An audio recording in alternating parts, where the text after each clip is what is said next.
Hello and welcome back to Trade You for the Fruit Punch, episode number 14. Episode number Who We, Gives a Fuck? yeah, no, I care. I think we've surpassed all expectations. We are at episode 14 and we're going strong. We are. So as usual, we start with our random thoughts. So first thing is, we went through this World Cup of 2026 with 48 teams. I figured it out. You figured I it figured it out? out. I figured it out. Now I know there's like a few, like I read a bunch of Or is stuff. this still a World Cup thought? I feel like this is a No, World it's Cup thought. You want me to delay it until the World Cup? I mean, I feel like I we mean, have a at lot this to talk point, about. you've introduced it, so I guess not, but Yeah. So here's the deal: 12 groups of 4, because you have to have those 2 games at the same time. You can't not do that. Top 2 teams get in. That's 24 teams, 8 spots left. All 12 third place teams get in, and Okay. 4 fourth place teams with the most points, and then you go based on goal differential, goals scored, and yellow cards. So you have enough tiebreakers. You got to do it. You can't I have don't love every it. team make it to another round. Like, that's bullshit. I No, don't so like I think you put the 12 teams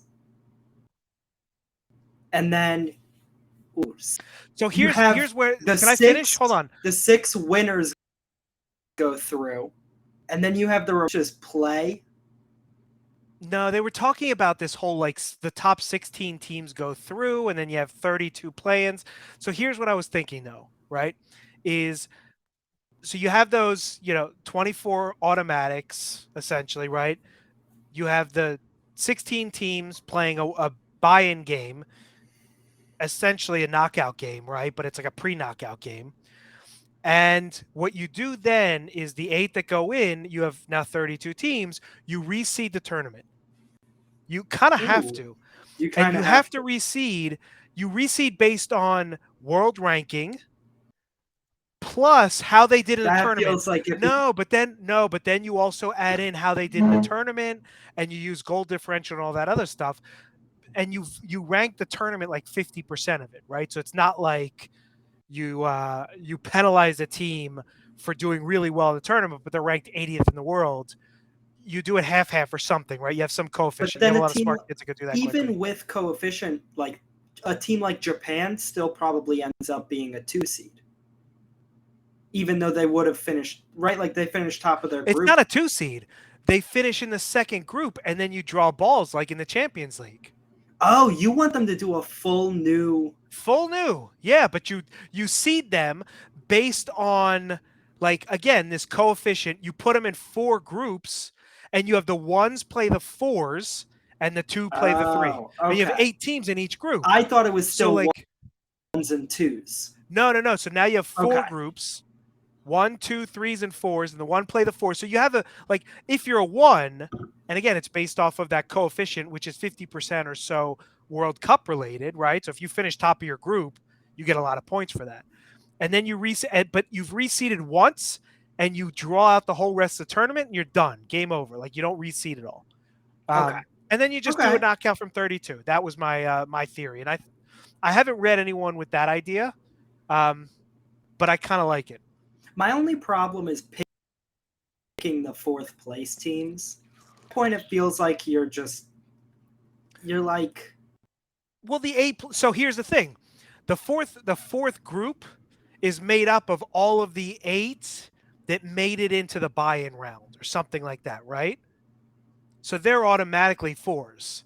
Regardless, so you could have Germany playing a play-in game to get into the 32. I don't mean your 4th pot in the redrawing. I mean for this knockout, the 4 seeds that get in, like that feels like it's a little iffy to me.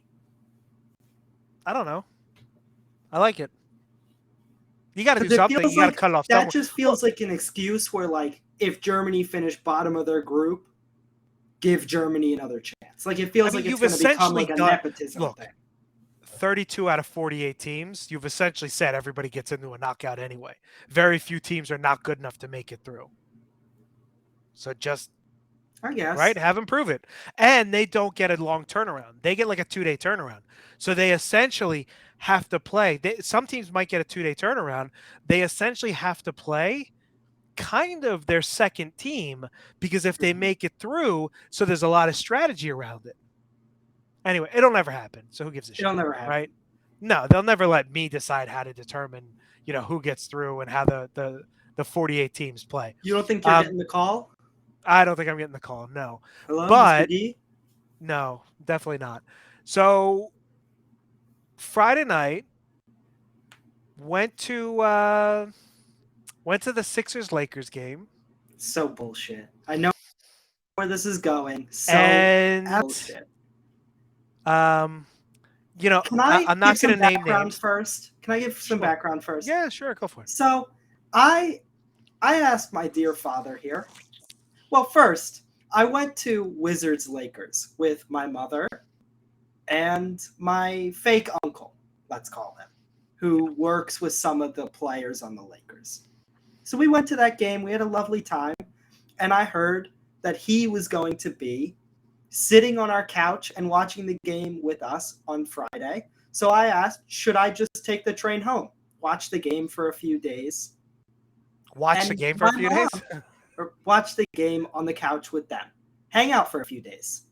Hang out. And my mother was really into the idea. She was like, oh my God, that would be great. Yeah, you should totally do that. My father comes down on Tuesday. This guy right here. He comes down to Maryland on Tuesday. And I bring it up with him. And he's like, that's stupid. Why the fuck would you do that? You have class Monday? Then what's the... Right. And you're preparing for exams. You have exams. My exams aren't until Friday. I don't care. I need your head in the game. Because when you come home, you don't come home for 2 days. You come home for a week. You've done it twice now. No, I would come home for 2 days. Yeah. I would literally come home for Friday, and if you wanted me to, I would leave on Saturday. That's one day. Yeah, but what would have happened was I would have driven up to or down to McLean Tuesday night and dropped you off. So you would have been here for like 5 days.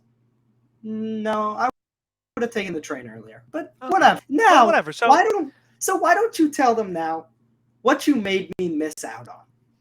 Well, you wouldn't have gone. No, anyway, let's be honest. I would have. But let's move on. So Friday, I go to the game with our friend, and then also one of his friends, but I've met him a few times. And we go to the game, then we drive back to the Four Seasons Hotel in Philadelphia. Beautiful hotel, gorgeous. 60th floor of the new Comcast building. Gorgeous views of the city. And we proceed to go to a bar, have a drink there. We then go to a hookah bar. Hookah? I can't even pronounce. How's it pronounced? Hookah? Hookah bar. Which I don't even understand what the fuck these things are doing. And one. So I had to write down the names because I don't want to name names. Me Anthony Delton may have been, who rhymes with Me Anthony Delton may have been there. You see what I did there? You had to write this down. I did because I couldn't keep track of it. I have them all written down next to me because I have to name a handful. That's so incredibly sad. It is. Me Anthony Delton. Rhymes with. He was there. I'm interested to see where you go with one or the other because it's already just shortened to 2 letters. Oh yeah, no, it's a good one though. It's a good one. I'm in this one. Okay, so we then go to, let's just call it like the ultimate college bar for another drink. So we've been now hopped to 3 places, and we get the text, and so our buddy, we get the text. Our buddy, a kid works for him who happens to be high school friends with the kid whose name rhymes with Me Anthony Delton, right? So, and he texts and he says we're at this place. This is where you got to go. And it's now 2:30, and we look up and there's like Uber's like $35 to go like 2 miles. So we walk to the Bronco, my car, and we drive over. And we walk up and we say we're with James. And that's all it took. Like, they pat us down. Now, James who? James who? James Jordan? James Jordan. You got it. Jordan. James Jordan. You had to think about that one. So you couldn't figure it out. I had it written down. I had to look it up. I was like, which one? How? So we get patted. By the way, we get frisked, and there was a little bit of ball touching in the frisking, and You apparently, got fondled? but apparently that's normal because Mm-hmm. I think Plaxico Burress created a situation where guys are packing in their junk. Because I don't know if you know this story, but he kind of had he shot himself kind of near his junk. Yeah. Yes, I'm. Um, so they pat us down. We come inside, and it's a party thrown by a guy whose name rhymes with Wuss Restbrook. That's really bad. Like if I had a lisp, you would be What? like, "What? What's res? Wussel Westbrook?" These are so bad. Right? And James Jordan. I can't believe you had to write these down. I did because I This is knew it would so throw me off. It's like it. My brain doesn't work that way. My brain works in numbers, not in James Jordan's, right? And so at this party was one me Anthony Delton, who had a career night, He was did. a Njorges Jiang, Oh a God. a TJ Pucker, TJ Pucker. and finally a gentleman by the name of Patrick Beverly. Hey, Who, whoa, yeah, no, whoa. but now Patrick Beverly was the ultimate gentleman. Introduced himself to me, um, and he actually, I'm Pat Beverly. Very nice to meet you. I'm Jebron. It's nice to meet you. He actually met your mother the I'm next day, aware. sorry. And when he was introduced to your mother, um, our friend introduced her as the wife of the guy who had the podcast. One he actually didn't say the podcast. He said, he described me, vest, hoodie, kind of my uniform, You. and he goes, Yeah. "Oh, podcast," because I had mentioned He very briefly because remembered you. he did Wow. remember me because I didn't. So the key here is I did not shoot my shot. I didn't think it was the appropriate Got time. to build the But relationship first. you got to build a relationship. But so our friend went to Pat and said, I love your podcast, and I said, yeah, I've listened to it a handful of times. It's great. Um, I too have a podcast with my son, and we have just a hair fewer listeners than you. And then he laughed, and I go, well, actually, nobody fucking listens to our podcast. To which he said, well, somebody does, and I go, yeah, about 20 people. He goes, well, that's more than zero. So he remembered me. It was very nice. Now, what I'll tell you is, I didn't meet any of the other guys. I didn't talk to them. I was just kind of in a room in where they were. You were people Um, watching, I was people watching, and I stayed out until about 3:30 in the morning. which is And for the crazy for record, you. I was not the one that wanted to leave. I could have stayed there for another 2 hours, sipping the same shitty Bud Light I was sipping, and been just fine, and not been creepy, right? Like I wouldn't have been like, oh my god, what's going on over there? Like staring at those people. I was, appropriately watching and then moving my head and watching and move. I was, surveying the scene, and the old man in me had to go to the bathroom about 4 times in 25 minutes, but that's okay. But we were there for about an hour and 15, and I think I went to the restroom 3 times. Um, but it was interesting. So it was my first NBA party thrown by players. And it was And exactly that's not the like, craziest story I heard that day somehow. Because my mother somehow worked out next to LeBron James. Just cuz. come on, it's Jebron Lames. No, but this wasn't. No, See, Jebron, that's a good one, though. Jebron Lames. That's what you Jebron think is a good. No, I like she that worked name. out next to the first responder. The first responder. Yes. I actually really like that one. The first responder. It's fantastic. Um, so that was my Friday night into Saturday morning. Uh, you know, it was fun. Would I do it again? Sure, of Yes. course. Did I Stupid particularly question. enjoy? Like there was nothing enjoyable about it. Like it was fine. Um, Basically drank beers, didn't drink any cocktails because I was afraid of the glass the cocktail would come in. So I don't know if we've had this conversation. My enjoyment of a cocktail is highly dependent on the glassware in which it is served. Highly dependent. Why? It just You're a you need to ask loser. why. You need to ask why. Like I really, mean, you're asking like me why? Why? Because I'm me. because Because you're I a need a fucking glass. nut job. Yeah, pretty much. So So we're now 15 that's what minutes in, and we're about 15 minutes in, haven't we've gotten anywhere. So discussed literally nothing. now we're gonna there have been some games, right? We're gonna start with the Eagles. That's what we normally do, right? Normally, the last 3 episodes we've done it. Let's Okay, you're wearing your Eagles go. jersey. Um, so I'm gonna ask Jersey some questions. combination.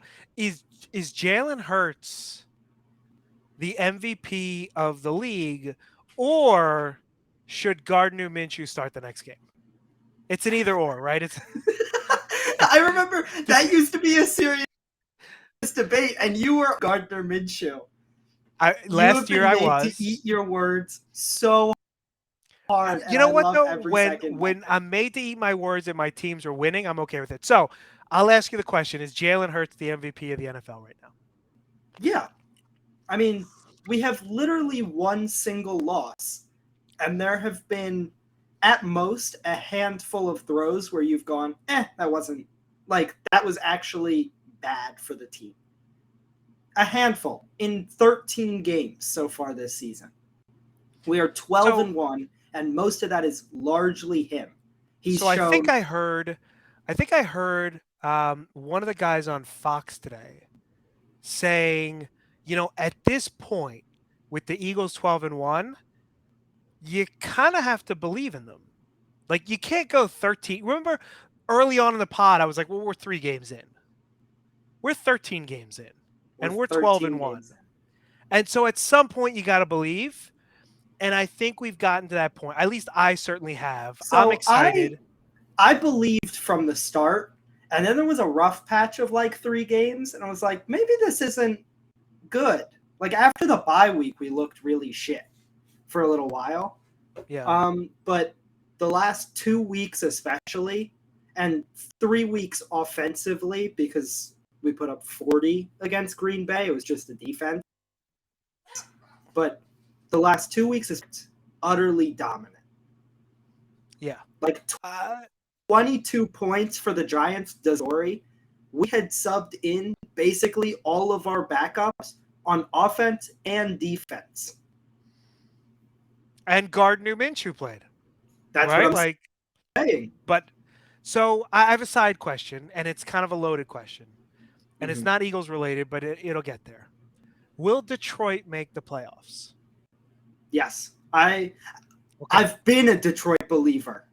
I I know believe you have. episode 1 I was talking about the Detroit Lions. Yes. So here's my other question. Because the NFL reseeds after the first round. So it looks pretty good for us to be the 1 seed. Again, like we've got to win a couple more Mm-hmm. games, but like it looks pretty good. Especially Canada lost. Right. And so Detroit making the playoffs, they'll likely be one of the bottom seeds, if not the bottom seed. And I could see them winning a game. And so do they beat the Eagles in the second round? I don't think their defense is good enough, but I mean, I think it's a game that looks like a slightly more polished version of our week 1 win against them. On both sides, right? Because we weren't quite We polished. were terrible defensively. But like our offense went off pretty well. But I would say like it looks a little better, but it's probably closer than most people would like it to be. But I I think don't we like edge it that matchup. out. So I'm excited about where this is going to go, but I don't love that matchup. That matchup scares me a little bit. But again, there's a lot of football to be played. So now here, question: is Miles Sanders a legit top 5 or 10 running back in the NFL? So I think you know my answer to this. I think that he is a distinctly average running back, slightly above average, actually, I'll give him. He's got some really nice plays in him, and he's got some really boneheaded plays in him. And I think pretty much any somewhat skilled running back can look amazing behind the offensive line we have. If we had a truly elite running back, it would be crazy with this offensive line. So I'm going to disagree a little bit. I think he is maybe not top 5, but he is a top third of the NBA, top 10 running back. I think he hits the holes the way he's supposed to. I think he gains yards when he's supposed to. I think he even gains yards when he's not supposed to. And I know we've got the best offensive line in the league, give or take. You know who is a top 3 running back? Who is that? Boston Scott, specifically against the New York Giants. Well, then he had the run back. Boston Scott we're not hates the Giants. I think he has like 9 of 16 of his total have come against the Giants.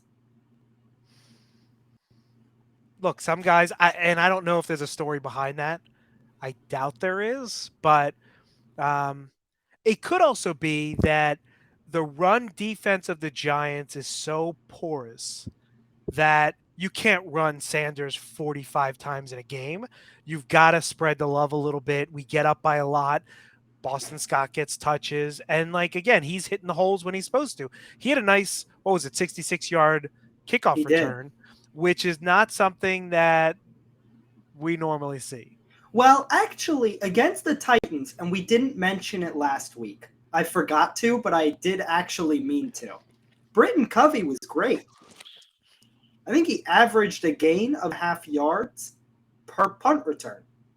So he had a nice one this week also. Nice ones. He had one really nice one for 10 or 15 yards. I'm not a fan of his, but so they put him in. I think he was the holder also on because on field goals and extra points. Siposs went out. Is that a season-ending injury? Are you hoping it is? No, I don't hope anyone gets hurt. But if you were out a few extra weeks, maybe I would say we could get a little competition in there. Well, but then Jake Elliott has to or you have to sign someone. And no, you got to sign somebody. Yeah, you wouldn't have Jake Elliott punt. Oh, you know who they're going to sign? They're going to sign the gang rapist, the punt god. No, they won't sign him. It's not cleared of charges. Oh, really? Yeah. I don't know. I have a feeling we're not going to go there. I mean, if it's season ending, I could very much see it. You know how much I don't like Siposs, right? I really, and it's partially not reasonable. It's just kind of when I see him punt, I think he's shit. So even I would rather see Siposs than the gang rapist. I would agree. I think you took it a little far. With gang you. Rapist. I'm with you, but it's true. I mean, according to the women he gang raped, the woman, even though the woman. Oh, that's the woman. Yeah, right. But I think I had heard there was whatever. I don't want to get into that shit. It's none of my business. But I don't want him on my Eagles. How about that? I don't want a rapist. I'd prefer not even prefer. It's basically 100%, and that's not even a rounding error to 100. It's 100% that I don't want him on my team. Yes. So how did the defense play today? What'd you think? I mean, there were some moments where I was like, that's really that analysis is shit. Everybody should tune into this podcast. How did the defense play? They played well. I'm channeling my inner Clint Dempsey. I was explaining. I just wanted to start with the word well. How do you spell gonna? Because I usually bash them. How do you spell gonna? Is that a word? I'm gonna, yeah. No, at this point, it's part of the English vernacular. I don't think so. I'm not a fan of gonna. But okay. Okay, don't use it. I'm going I don't want to. to use it. I'm going to. Shut up. Yeah, I will. Okay, sorry. I derailed your thoughts. I will do that. You sound like a robot. I derailed your thoughts. Why don't you tell me about the defense? Okay, why don't I? So the first touchdown that we gave up just terrible. That was the Siposs injury. So we didn't get the first. It was 4th down. He had a blocked punt. It was kind of shit, but it was. I mean, they And then went they 15 came out. yards in what, like 26 plays? Like, I'm okay with the defense giving up a touchdown. And Yeah, I wasn't mad at the defense for that. They came out really slow in the second half, which worried me for a second, and then like never really looked in danger at any point during the game again, except for when they brought in all the backups, and even then they were still pretty decent. yeah, game was out. But I will say I'm glad he brought in the backups. I think too much. I mean, Tom Brady was still in the game. They were down 35-0. Now I think that's a Tom Brady thing, but what's the point of that? So you're Yeah. up so much, they're not coming back. I think you bring in the second and third stringers. I think it's fine. I have no issues with that. So are the Eagles the best team in the NFL?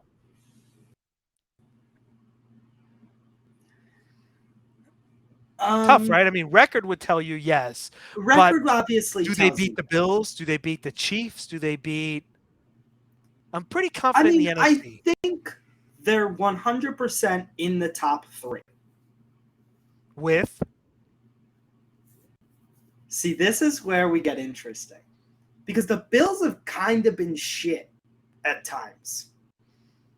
I think the top three might be Chiefs, Bengals, Eagles. So I was gonna say, They look really good and by again. the way, who bet the Bengals to win it all at 20-1? Did you? I have receipts, It's my still friend. it's I still a have bad receipts. bet. There's one team in the NFC that's worrying, and they're consistently found to be fraudulent, and that's the Dallas Cowboys. And there's like 3 or 4 teams that I'd be worried about in the AFC. Yeah. I would always place a bet on the Eagles in this kind of season because like they're just clearly the best team in the NFC. Like if the Eagles don't make the Super Bowl this year, something has gone wrong. I do So, truly believe that. and this is a good segue because we're talking about betting and the Eagles, and we can shift over now to we right. There's no Phillies news, so we could shift over the Sixers. They And did like sign before we 2 get, pitchers, but who gives a fuck? yeah, and that's like, come on, we're not. And it's Anyway, old we're on the news. Sixers. Yeah. Um, and before we get into it, is there? We're talking about betting. Like, is there a way for me to bet? Now the odds are probably horrible, but is there a way for me to bet that the Sixers will not win a chip this year? Like, just let me put all of my money, like your college fund, all of it. I'm pushing. I'm going all in on the I mean, Sixers not winning the chip. I think you're coming a quarter of that either way. So what's the point? No, but like it's almost like a sure. Like, even if I bet, let's say $100,000, right? You're coming out with 25 grand. Everyone knows it. Vegas is No. well aware that By the the way, Sixers aren't winning the chip. I don't know. I don't know where you're betting. You're coming out with $25, like not 25,000, and I still think it's a good bet. You You're not. still think There's it's a not like good bet. yeah. I mean, I wouldn't do it. It's stupid. Like it's for $25. It's not worth the bet.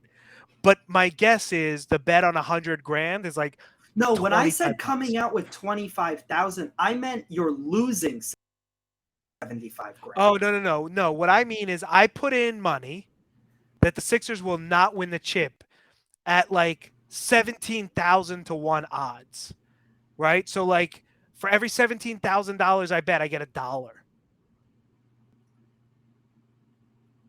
And Yeah. so I would still make that bet right now because this is how bad this team. Anyway, so went to the Now Sixers again, game. he hasn't watched. He didn't watch today's game, I did not. I was at a which ping just pong ended. tournament that I He was at lost. an old man ping pong tournament. Wait, you Which is lost? Yeah, no, I did No, not play wait. This should have been a random thought. You tried to hide this from me because you knew No, I I would. didn't because I just told I'd you. But grill you. this is a good time for our advertisement. Steve makes a wide range of ping pong products, from tables to rackets, balls, and accessories. Products that fit any budget. As Stiga sponsors some of the biggest athletes in the sport, all the way to novices learning in their basements. Go online to Not a fruit punch though. stigaus.com. not a sponsor of Trade You for the Fruit Punch. But go online to stigaus.com. That's stigaus.com for 10% off any order. Just input your name and email address, and you'll receive the discount at checkout. Ping pong products for everyone. And we move on. So So they yes, call I you the played. king of the basement games. That's So like your whole thing. And you lost a ping pong tournament. so what I'll tell you is the champion of the first annual ping pong tournament, he lost in the final as well. And the result is that he and I are now going to practice regularly for the next year until next year's tournament. Because my showing, now I lost my first game to a guy I should have destroyed. I lost 23-21. It was not a good showing. And then I won 2 games, one of which was against a good friend whose initials may or may not be Jay-Z. And Jay-Z. and You then I lost to him? played. That must have been brutal. No, I beat him. I beat him.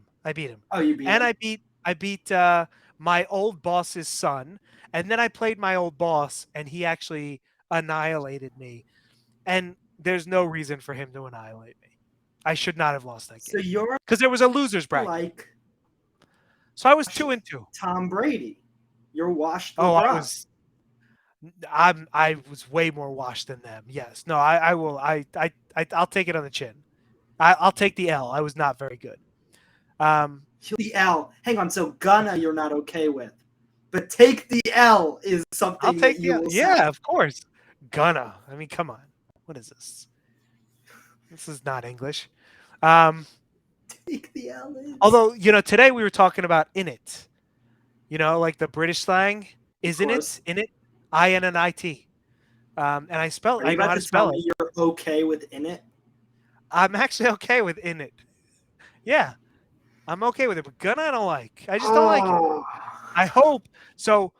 What I'll have you know is when we upload this, YouTube does a fairly okay job of giving me 3 snapshots that we can use. And hopefully the one where Ari's going like this is one of the pictures they choose. But they'll You can probably find choose the it. one Just of me. remember it's at minute 32, and you can find No, it. that's too much work. They give me 3 to choose You're from. so I just lazy. choose You one. always call me lazy. You're lazy. Should I just hold this pose for a little while so that maybe they'll give it to you for longer? YouTube, please. All right, 32:43. Remember that. That's your timestamp. 32. Yeah, I'm not going to do anything. So That's where you gotta find. Okay, let's get back to the Sixers. I went to the Sixers game. My seats against. So I believe you were closer to the court than I So was he in my texted fucking. me. He texted me to brag, and he texted me a picture of the court, and he texts me hanging out with LeBron. I mean, that was. And I did. No way. That was a joke. And I did realize that was obviously it was a joke, but I was so. My initial thought when I saw the picture was, "Are you sure you're not hanging out with the birds in the fucking sky? You're closer to them than you are LeBron." That was not. I was close. You were closer to LeBron than I was. And remember, we call him Jebron. Jebron Lames. Jebron Lames. We're calling him lame. It sounds like we're calling him a jabroni, but like the Rock. Jabroni lame.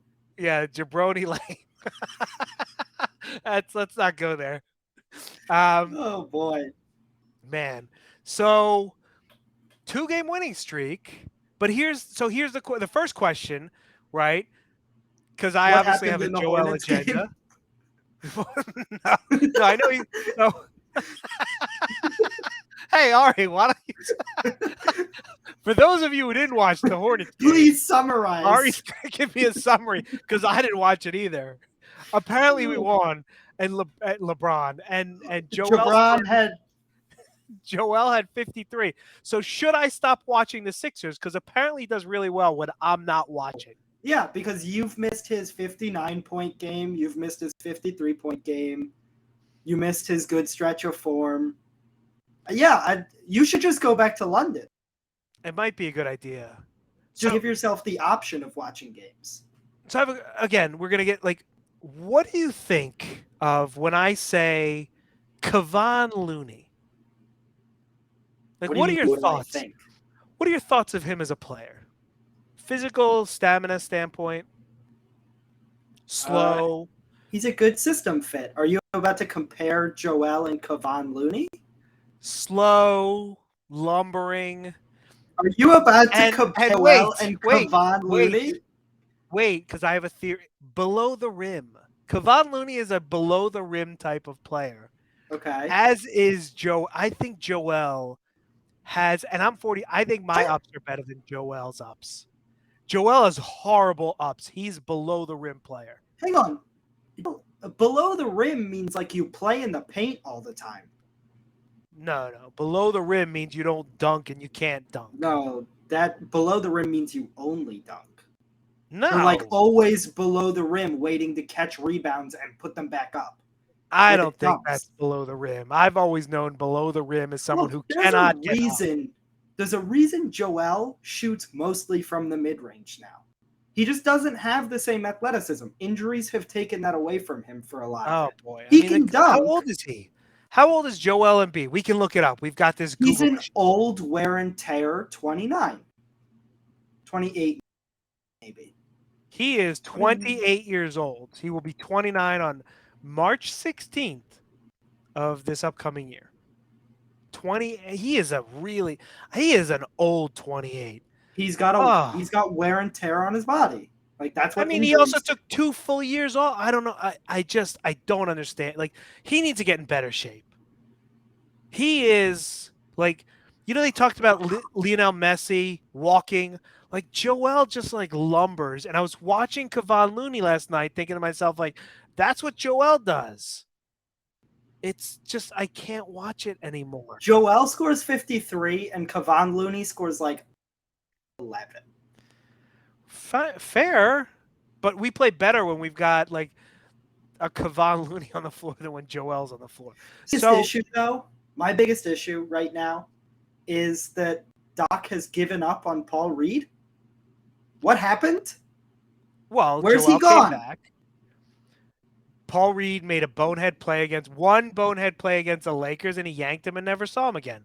That's what Doc does. He doesn't have any faith in the young guys. And by the way, guess who's been balling the fuck out? I'll give you one guess. DeAnthony Melton. What? No, not on our team. A backup center. Oh, of course it's our boy from San Antonio. How do I know more ball than the guys who are paid to ball? I don't know if you know more ball, but that's okay. Look, we kept a roster spot open for nothing because we dropped 2 guys, right? And now they're playing elsewhere and doing better. What can I tell you? So should a player? Here's my question. This feels guiding. Every time you use that voice, it's like you want me to go somewhere. So should a player focus more on making a play first or getting or drawing a fouled? foul? Wow, Shocker. shocker. What do you think? What are your thoughts on that, Ari? I have thoughts. What do you think? If you get fouled at an rate, get the foul sometimes. Catch the fucking ball. He did Catch get the fouled, by the ball way. with 9 You watched fucking it seconds from left. the sky from 9 miles away. I also saw, by the way, they were replaying the game out, like, so there's a room where the party is, and then there's this little area with a huge TV and like a couple steps where you sit. It's almost like a theater, but not really. It's a very strange setup. And they were replaying the game, and they were playing like highlights of the game as well, like I think on a loop. And they showed that boneheaded fucking play. Catch the fucking ball. Stop doing this bullshit that Joel does, which is he looks to draw the foul first and make the play second. Make the play first. Was it a good pass? It was not a great pass, but it was a good enough pass that he should have caught. Is a lofted ball with way too much air under it ever a good pass in that situation? Yeah, I mean, look, if you're running for Yeah, a touchdown and you're going 50 yards and you need a ball lofted in the air yeah, a to different catch it, like sport. When I said in that situation, in that situation, how I mean, nobody else was open, nobody was making a play. He had to do he something. wasn't open. He was supposed to box out Anthony All right, Davis so he I'm could sick catch of the you. ball. I'm sick of you. Come on. I don't know. I don't know anything about basketball, You are apparently. to blame Joel. Sixers are what, 15 and 13, if I'm not mistaken? They I don't know, almost threw some away the shit. game against the Lakers. They were real close. They were very close. And guess what? They had a record. They had, I mean, an 18-point lead, I think, in the. I guess we're only 13 and 12. I don't know why I thought. So we were under 500 before the Lakers game. Yes. So the Sixers season, remember when we were 7 and 7, we said the season starts now and it's a 60 whatever game, 68 game season? I do. Now we're 25 games in, which leaves us with what, 50? Now it's a 57 game season. Like every week we're Dude, going to go, oh, it's hey, a everyone 53 always game says we should season. shorten the season. Yeah, we're apparently doing it. Like we have not woken up from our off-season slumber, and we are now at a point where Off-season slumber, we just suck. This isn't we like do suck. rust. This is just we suck. So I think every year up until now, when we talk about the process, we always talk about the bench not being good enough. And let's be honest, right now our superstars are just not good enough. Well, Harden's James washed. is not good enough, James and Jordan is washed. James Harden is washed. And Joel, look, he had 53 tonight, so what am I supposed to say? But I don't think he makes players around him better. It was so much more fun when we sucked. Like, it was so much more fun when the G League Sixers played Every earlier win this is season. amazing. Right? Like, you were so excited with the win and you didn't expect the losses were expected and the wins were like a bonus. It was like I will the say cherry though, on top. I was watching this Hornets game and they kept talking about like our previous game against the Hornets. And I was like, when did we fucking play this team? That was like Do you 2 weeks remember ago. what It was like a it Sunday night. was? We were at the movie. We were at the movies. Right. We did not watch that game. I was like, we what didn't the watch that fuck game either. are they talking about? Yeah, like, no, they were yeah. like, Mason Plumlee was really big for the Hornets in that game. And I was like, Mason Plumlee has played against us this season? And not only that, you It was probably a go, game Mason that didn't Plumlee's on the exist. Hornets. Mason Plumlee is still in the league? No, so I knew that because I'm not a casual. But then they finally said Joel was out, Harden was out, Maxey was out. And I was like, oh, we didn't watch that game. It was right after the Brooklyn game. We just didn't give a shit because no one was playing. Right, but we should have actually watched that game because it was probably more we lost fun. that game. Oh, we did lose that game? Yeah, I don't like those. Well, we lost that but game, here's the thing. And it was a comeback loss. Our expectations are so low when our stars don't play that a loss is expected and a win is a bonus. And I like that existence better than our stars play. We get duped into thinking they're going to win, and they lose most of their games. Most half. To be fair, at this point, I don't expect a win ever. I always expect a loss.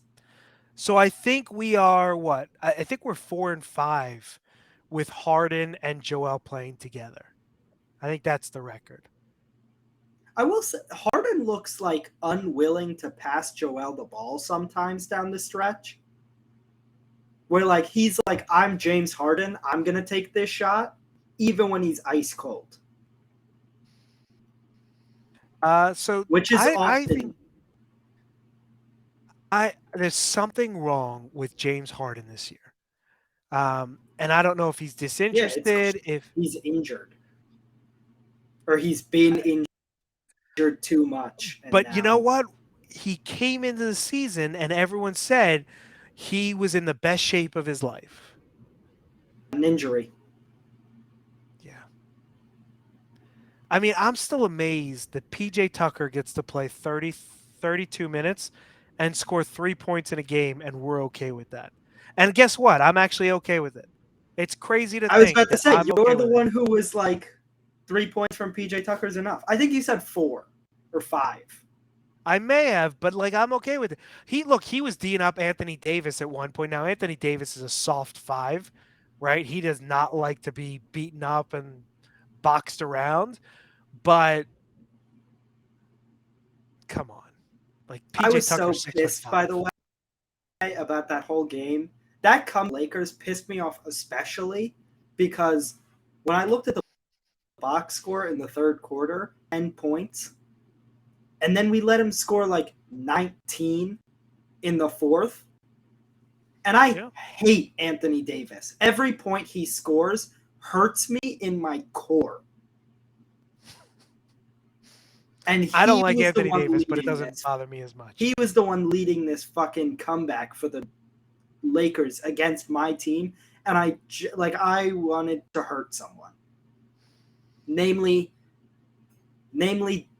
what? D'Anthony Avis? No, you can. It doesn't really work with him because it's an A. Yeah.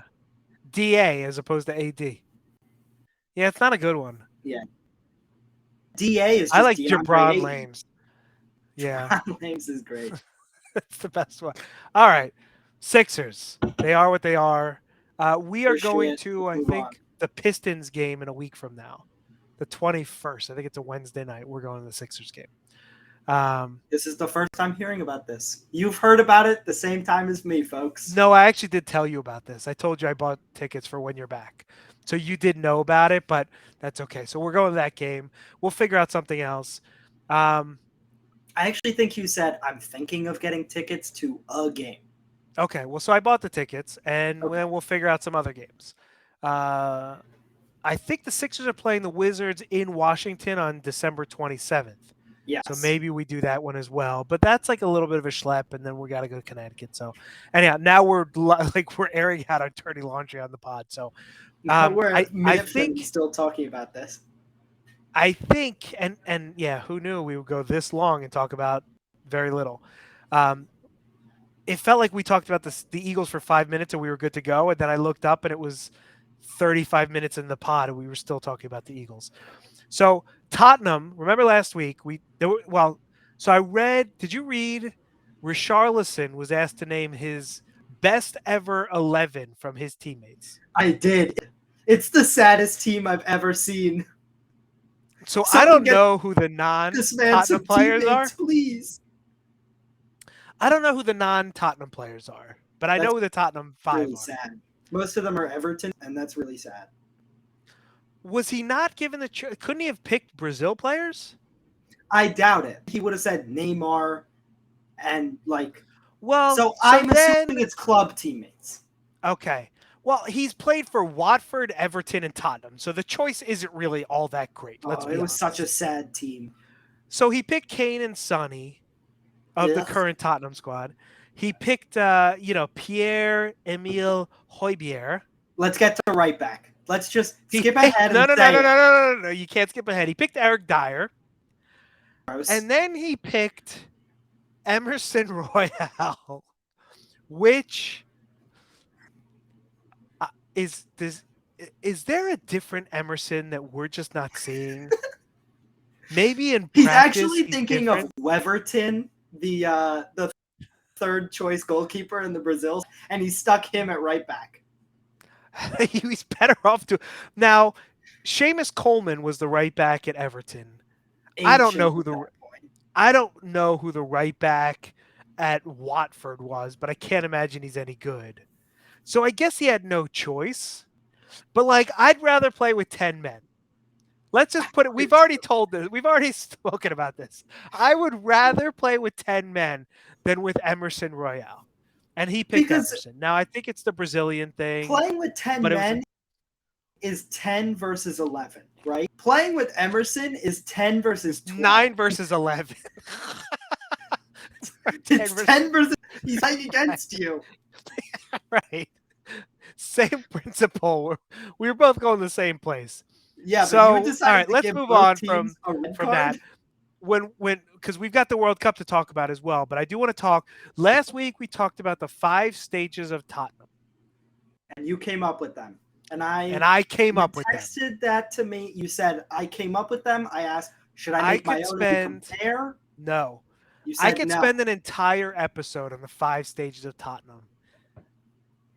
Do we do like a whole other episode on this, or do I just go into it and I give my We're just gonna reasons do an and hour and 20 minutes today. Like it's really what it okay, comes so down. let me read off all because I have bullet points and like the 5 stages of grief are denial, anger, bargaining, depression, acceptance. Look at that. You looked them Right? up since last I week. looked them up. There's 5 stages of happiness: pride, fostering relationships, contentment, fun, gratitude. Who gives a Five fuck types about of the 5 happiness. stages of There happiness? are 5 stages of Tottenham. You ready? Step 1. Do you want me to give you all 5 and then get into the details behind them, or you want me to just go into step 1, step 2, step 3, like with the details? How do you want to do this? Why don't I Let's give you the space them out. 5? No. I'm going to give you the 5, and then I'm going to get into them again. So, step 1, anticipation / excitement, because I couldn't figure out like it's a 1A, Excitement's a 1B. strong So, word. wait. Step 2, bewilderment. Step 3, anger. Step 4, acceptance. Step 5, relief. Yeah. I think you're liking this, right? So anticipation, excitement. Season is almost. I gotta paint this picture. Season's Oh, almost so we're talking here. preseason. I thought you meant Yeah. before each game. No. I mean, I think there's also before each game you could put a like you don't know what the lineup is, so there's anticipation and excitement, right? Like, so I looked at it from a season perspective, but I think you could do this for each game. So season's almost here. Some dead weight has been, and I'll say sold, but usually in recent years it's loaned out without an option to buy, right? Yeah. Signings have been made. Some have been loaned out for no fucking reason because God forbid we actually use them, but we loan them out, right? Now, rumors of additional signings are here. Like it's real, like it's exciting. Yeah, we're gonna get more guys, and like Perisic is only the beginning of nothing. Young players are given some time in the preseason games, and the team wins the preseason Audi Cup, right? So there's this anticipation, excitement. And then it gets to bewildering, right? So now you're questioning the signings that went elsewhere. Why is Emerson starting every week Wait, still? questions Weeks about into the season. positions that needed upgrading in competition that went completely ignored. Why is Emerson starting every team lineups that are stale and predictable and not in a good way, right? You're bewildered. Like, oh my God, we signed all these guys, they're not playing. That depth we thought we had turns into a pile of absolute shit due to like one injury, right? And the same identical starting 11 play, even in the Carling Cup games. So you're like, what is going on? You have wins against the cities of the world, absolute drubbings of Villa. You're bewildered by this, right? Losses at home to Burnley, bewildering. Draws against West Ham at home and Brighton away. You're like, what? You're bewildered. And Brighton then are it good, turns, but then it turns to fucking anger. Like seething fucking anger, right? Like I'm mad thinking about it. So you have losses to all the other big 6 teams, regardless of except where the game City. is played. Except City. Except City, but I said that's part For of the some bewilderment, reason. right? Including always like a one-sided drubbing at the hands of Arsenal. Early in the season, we get drubbed by them like every fucking year, right? You're angry at possession of 40%. And this is under the old rules, right? Where like you had to give out 100 to 2 different spots, not like 40, 50, and Yeah, 10 get in. on with it. Right. Anyway. And a counterattacking style that looks tired, unimaginative, and goalless. You're angry, He looked up right? synonyms, by the way. I'm almost certain No, he I did. didn't actually. I didn't have to. I was thinking about this, right? I did this You at like didn't go to 1 in the morning. It was thesoap.com? fantastic. I did not. I would tell you if I did. I did not. I have these in my repertoire. Lack of Wow. creative midfielder because we didn't sign one, right? We haven't signed one Even since though we 2 banged the years, drum all summer. right? Um, Same defensive midfield that lacks the ability to link between the defense and the attack. Same thing, right? Criminal touches by Kane, misfirings by Sonny, poor goalkeeping by Hugo with some real howlers, right? Thrown in for good measure. And then there's also the insane stop or stops in a game that mean that we only lose like 3-1 instead of 6-1. So like, thanks for wasting them. So that's the anger part. And then you get to acceptance, right? We're not going to win the league or any trophy, right? And that usually happens after we've been eliminated from all the competitions, but normally it happens well before then, right? You accept that we're shit. You accept that our I'm well brand of into football acceptance. I think I is the started at polar acceptance opposite this of season. attacking, free-flowing Spurs of old. You accept that the signings we made did not perform nearly as well as we were promised. Or didn't You play. accept um, that our loanies are coming back because they didn't play nearly as well as they could have elsewhere. So we get them back, i.e. Lo Celso, i.e. Ndombele. You You should accept hope Ndombele back. no, I don't want him back. He's been balling. Shit. He's I'm going to have to been look him up, though. balling. Yeah. You accept that our young core, who should have been loaned out, have not gotten any better because they haven't gotten any time on the pitch. You accept that we are shit. And I know I mentioned it before, but I mention it again. You accept that there's always next year, right?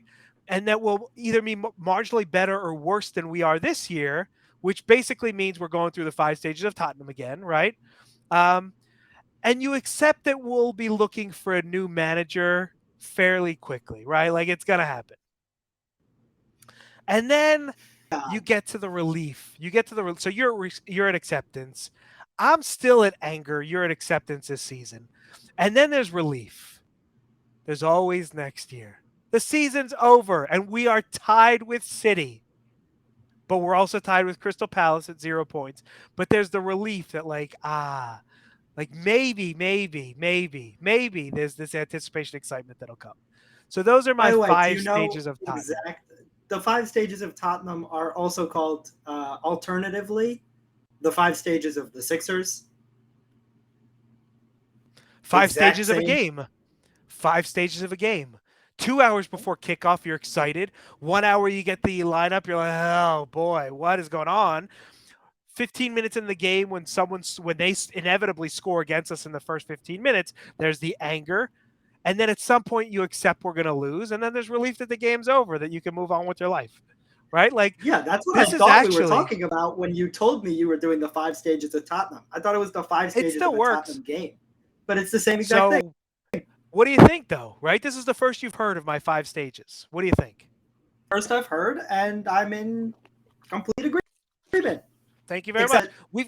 At a certain point, you just start starting seasons at acceptance.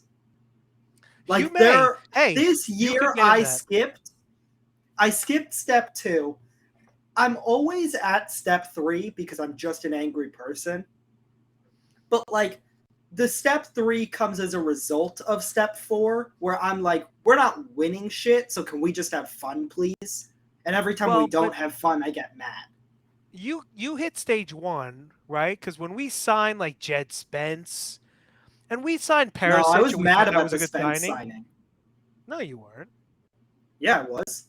Because we were promised like a big statement right wing back, and then we got Jed Spence. And I actually no, so when all of the rumors were going around, I was tweeting. I had the biggest Jed Spence agenda. I was like, he's dog shit, and he's basically just like Emerson who can dribble, which like is better, but still shit. And then he came here, and I was like, I don't have the energy to hate this kid. And he's actually been working hard. Him play. He's been working hard too in practice, and he hasn't opened his mouth or said now a word. I like him, but like I did not like the signing. I want to make that really clear. No, that's fair. I didn't like the Longley signing. You've grown to like him. You did not like the Longley signing. I do remember that. And I'm still correct about Longley, by the way. Like exactly what I thought would happen ended up happening.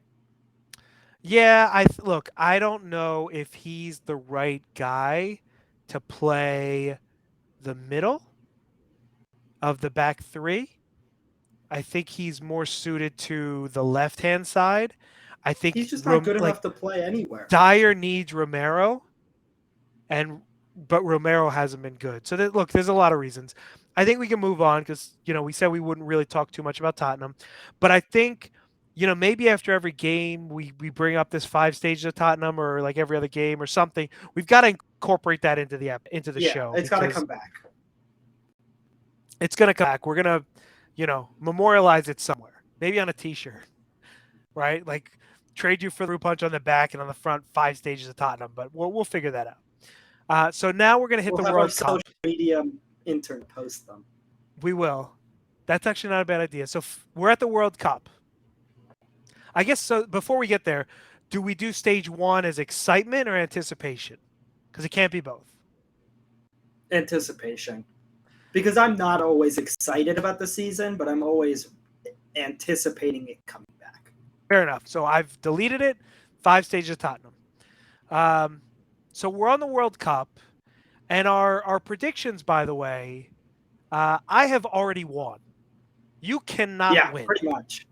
Round one, you beat me 5-4, right? You had England. I did not. You had Croatia. I did not. But I had Morocco.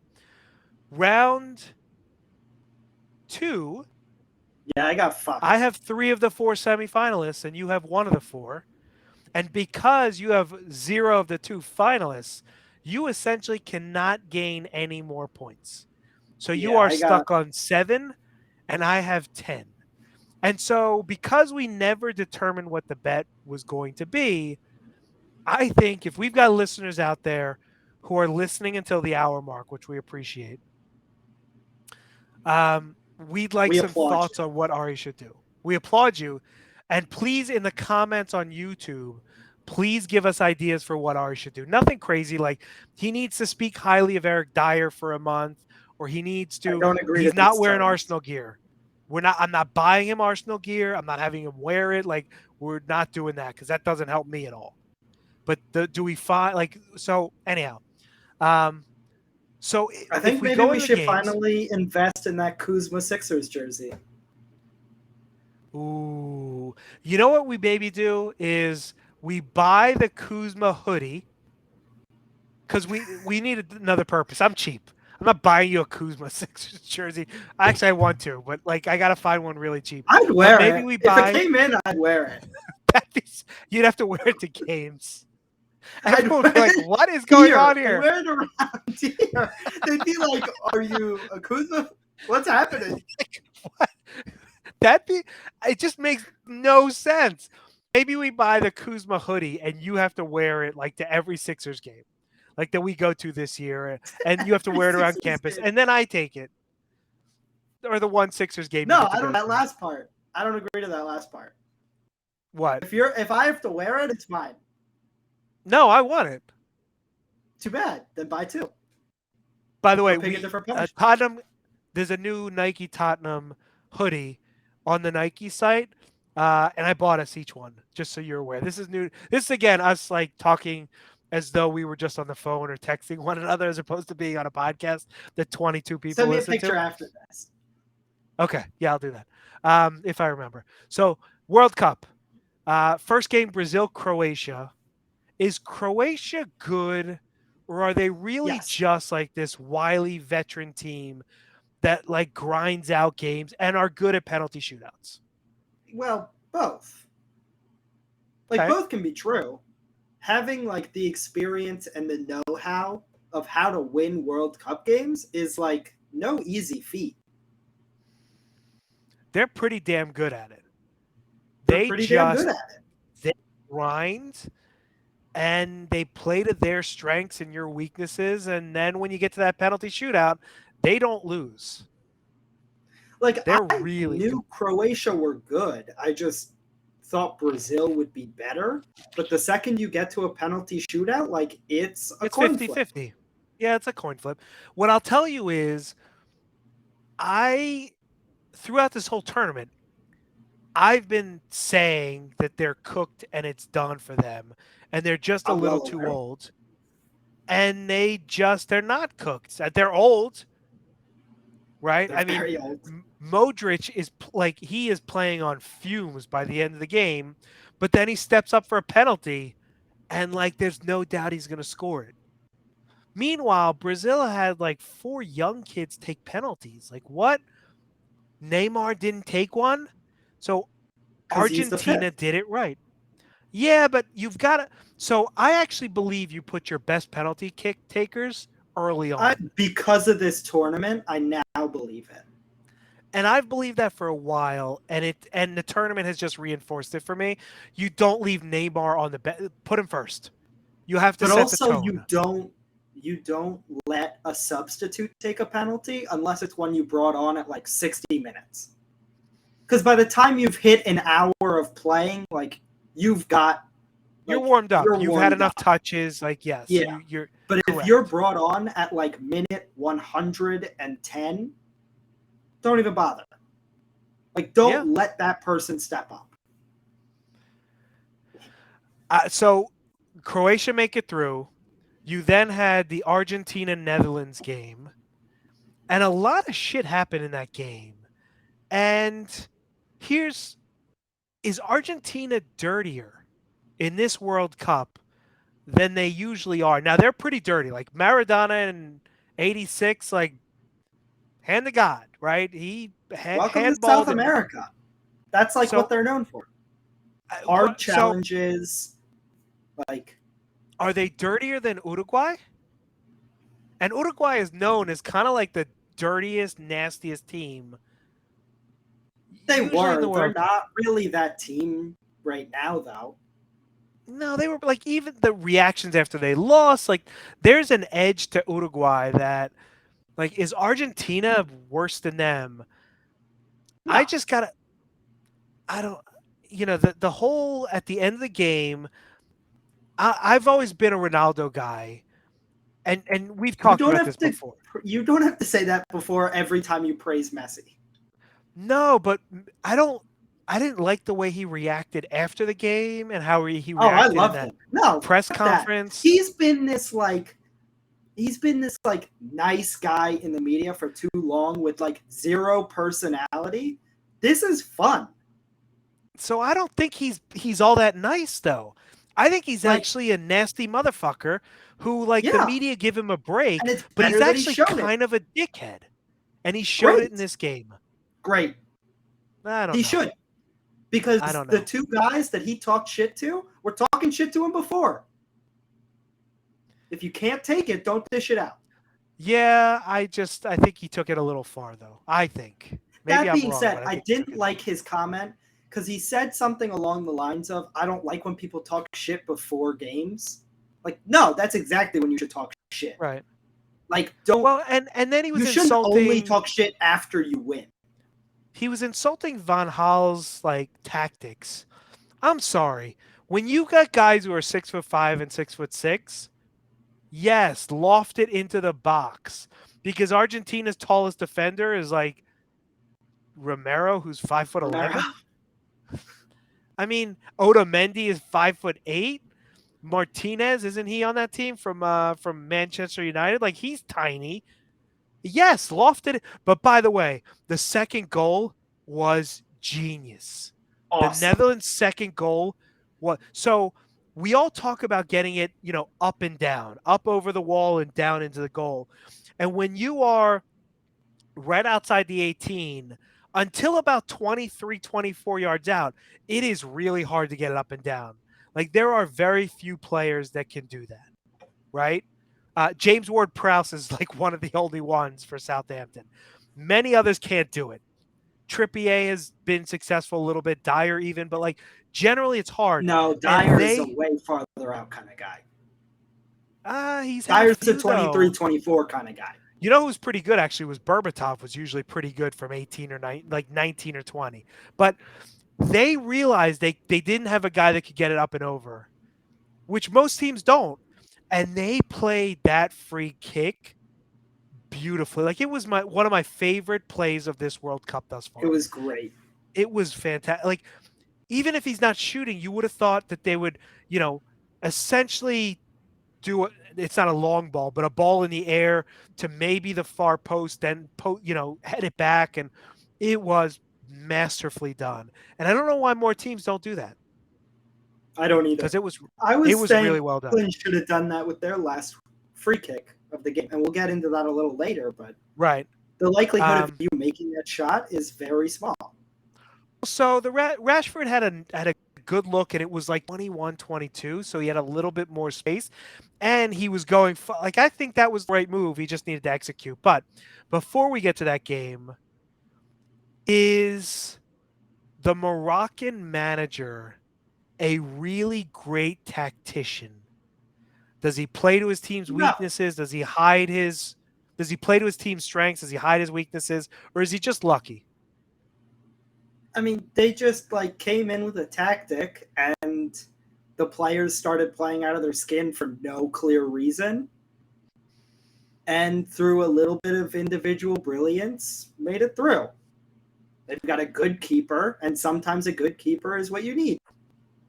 So I don't think you're giving him enough credit. I think he played to his team's strengths and hid the weaknesses, and his team executed. I think he would have played that exact tactic if his team were great at free-flowing attacking football. I don't think that's true. He cared. No, I don't think that's true. I think he understands the limitations. International managers are very set in the styles they play. And usually with international teams, it's pragmatic. Most international teams play a pragmatic style. It is not revolutionary in the slightest.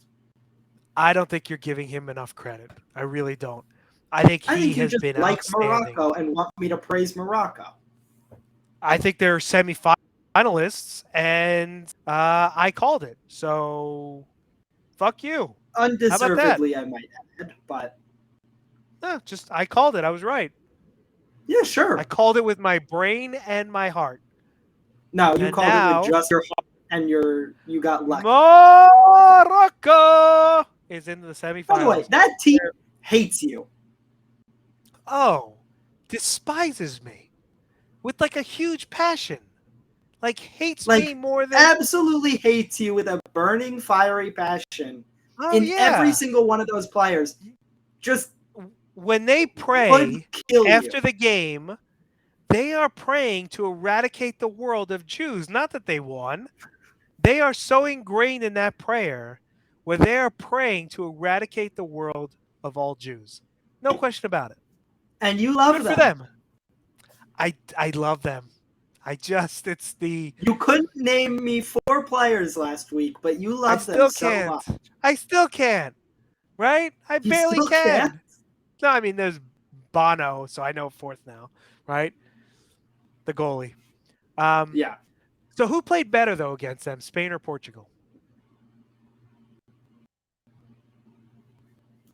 You're making me choose between trash and garbage?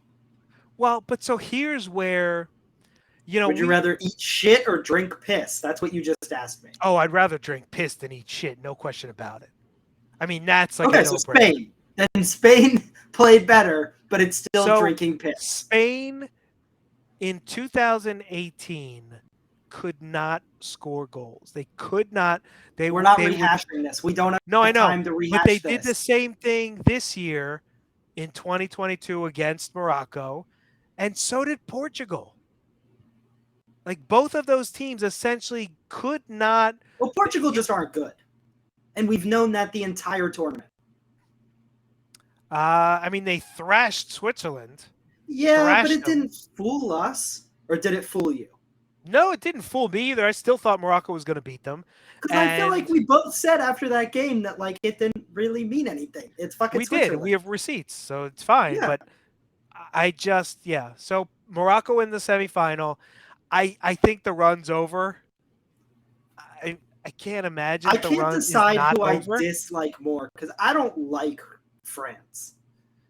Well, so I think it's actually pretty cool that the colonizer and the colonizee are playing one another. Well, Spain already played them.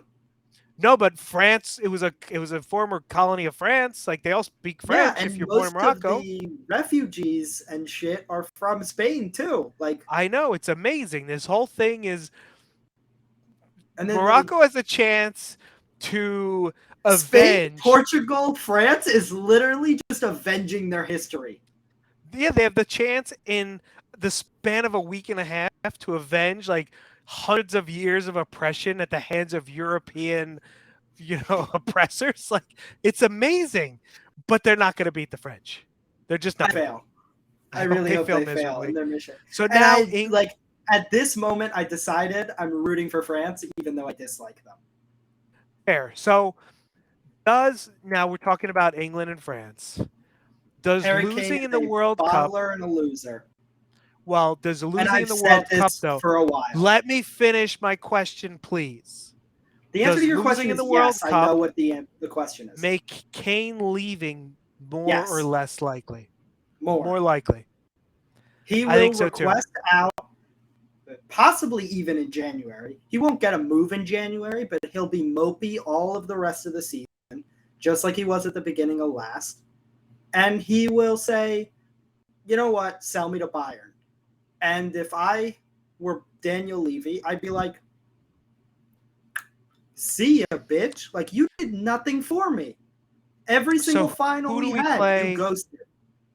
Do we have any young strikers that are performing well out on loan? We have I think we three, do. and we have Richarlison. Who can play striker? And Richarlison has proven this entire World Cup, if you play me at striker, I will score fucking goals. Because he's an actual striker. Not this the question then striker becomes, creator. Well, but here's the thing. Do you play Kane more along the lines of like we play the three attackers. Do you play Richarlison up top with Sonny and Kane? No, he's not good enough for that. He can't run like a winger. He can't create like a winger. On form, he's not better than Kulusevski. I'm not dropping Kulusevski. Can you play him though? But can you play him in like the Wayne Rooney role? Because isn't that what Wayne Rooney did? No, he's not good enough for that. He's not a 10. He's not a winger. He's still a striker. Or if you want, play him at fucking DM, because that seems to be where he wants to play.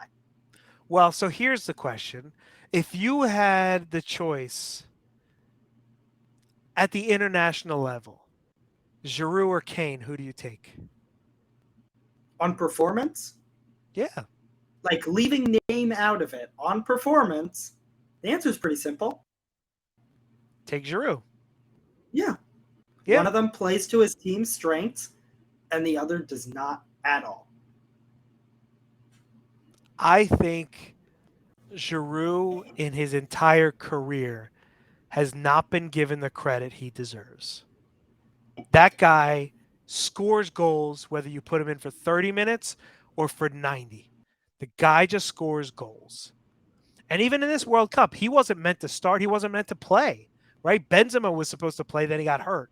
By the way, he's a better fit for that team than Benzema. And I said, I think I tweeted that before the World Cup. Well, Benzema, when Benzema was playing for France, they looked even more dysfunctional than I thought they were in the tournament.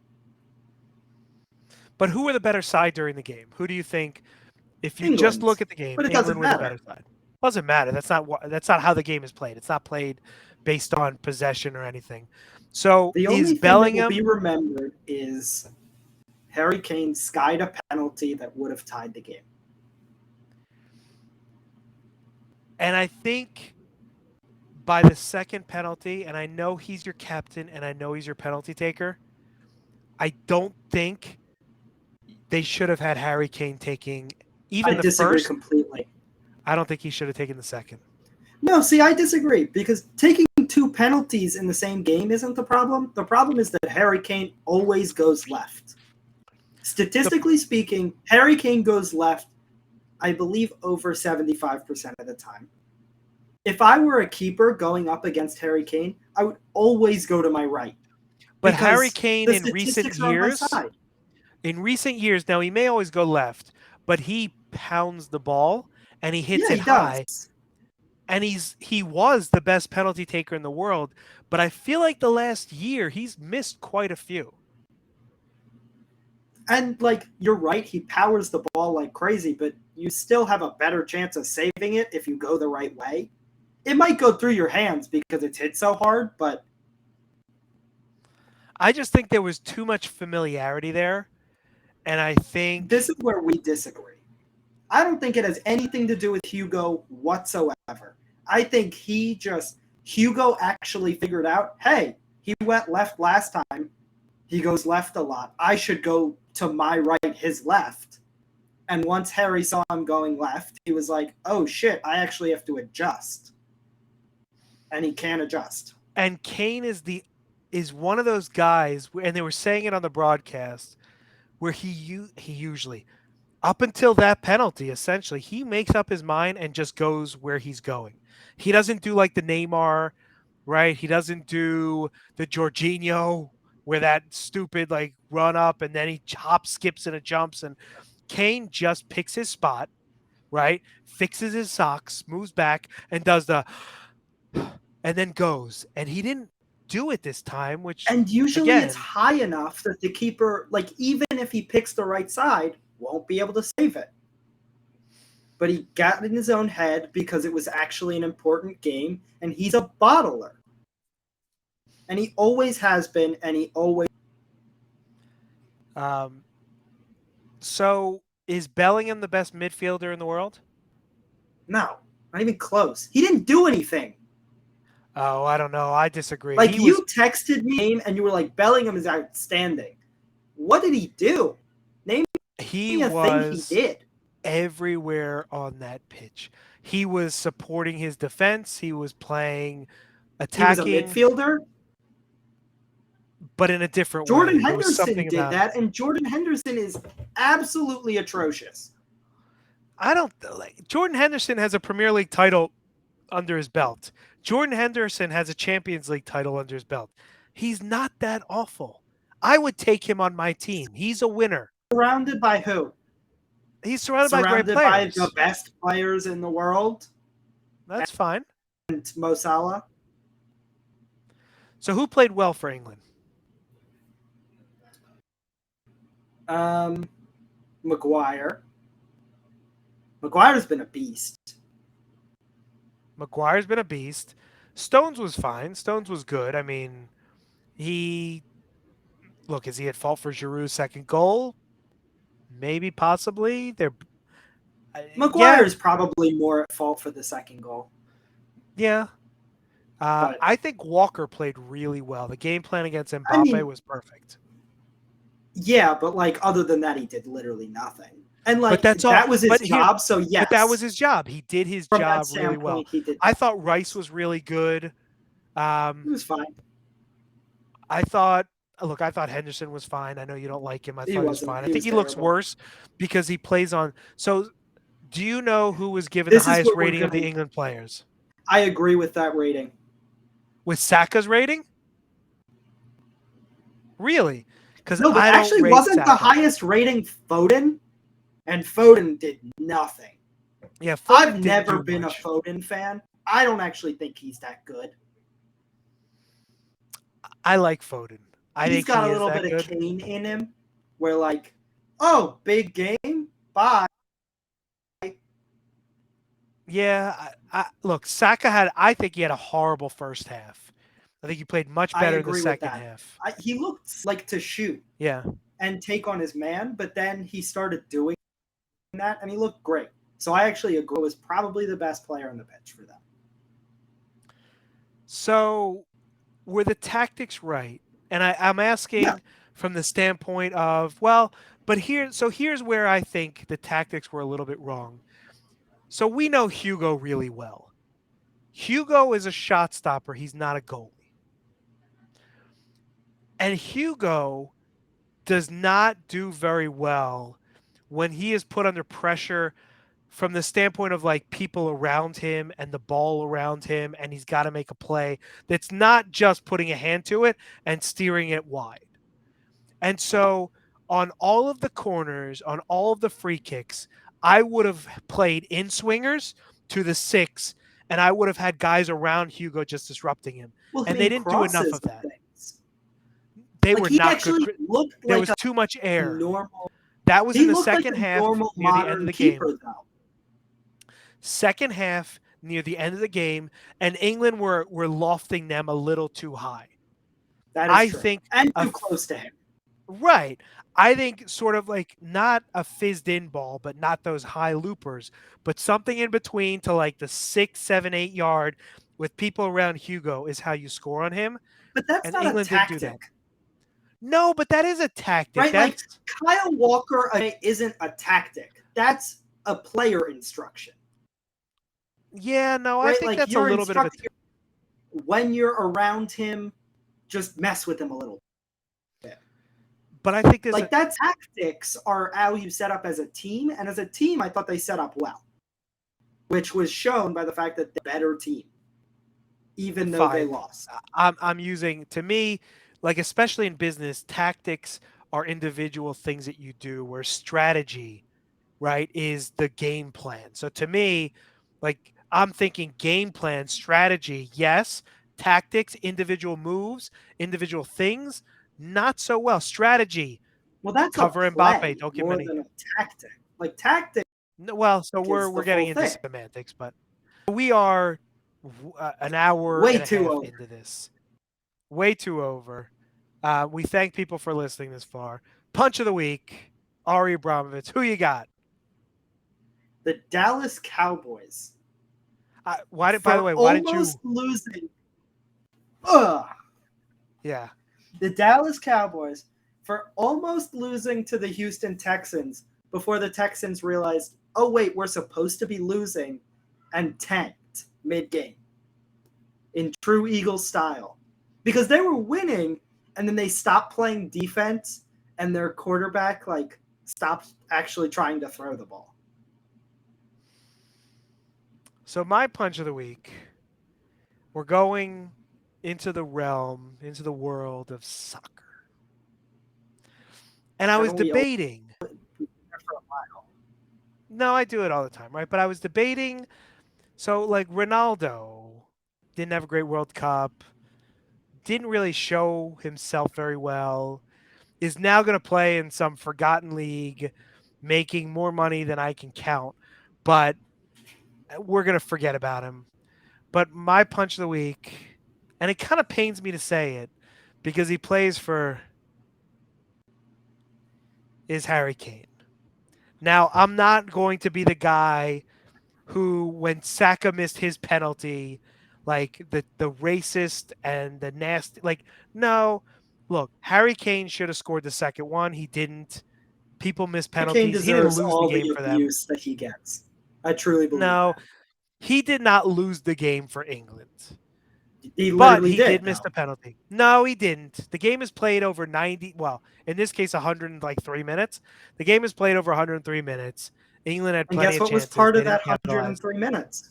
I The understand, but it's penalty one that would have play. taken them to overtime. I know. You're It's the most giving a important little play bit of the too much, game. but there are plenty of other plays that could have happened. And that's where I disagree with you. I think a game is won during an entire game. It's not won on one or two plays.